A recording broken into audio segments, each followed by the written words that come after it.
Một lời thì thầm trôi nổi trên mạng có thể khiến bạn rùng mình trong vài phút. Nhưng một ngày tháng được in bằng mực đen trên bìa giấy, nằm yên ở đó suốt hàng chục năm dòng dã, mới là thứ thực sự đủ sức làm đám đông thay đổi hành vi. Tháng 7 năm 1999, một cuốn truyện tranh mang tên Tương lai tôi nhìn thấy âm thầm ra mắt tại Nhật Bản. Nữ tác giả ghi lại những giấc mơ kỳ lạ của mình. Nó quá ngắn, quá tĩnh và quá khó hiểu. Cuốn sách đó gần như chìm vào quên lãng và ngừng xuất bản ngay sau đó.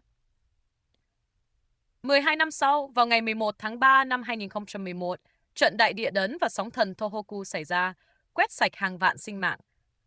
Khi lớp bụi chưa kịp tan, truyền thông Nhật Bản chấn động khi ai đó lôi cuốn sách cũ kia ra khỏi kho. Trên bìa của ấn bản 1999, người ta thấy một dòng chữ nhỏ đính kèm tháng 3 năm 2011, đại thảm họa.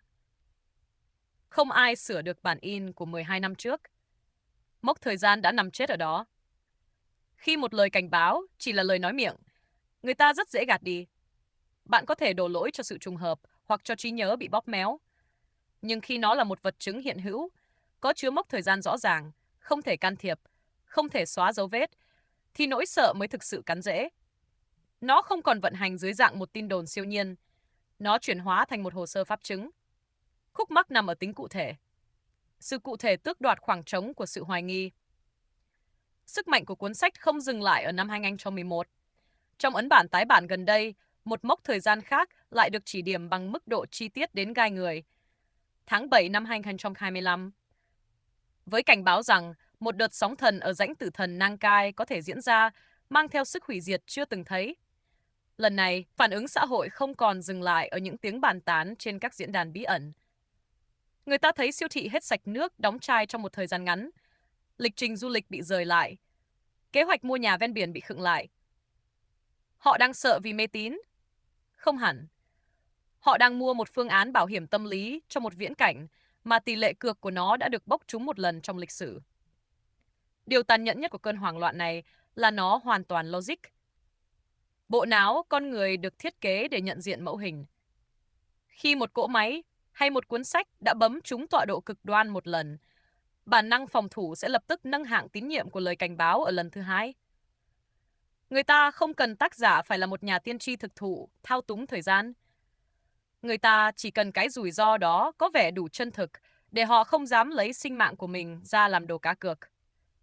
Trong một thời đại mà chúng ta bị quá tải bởi hàng triệu tin giả và tín hiệu nhiễu mỗi ngày, sự xuất hiện của một vật chứng cũ kỹ dường như là chiếc mỏ neo duy nhất cho sự tin tưởng.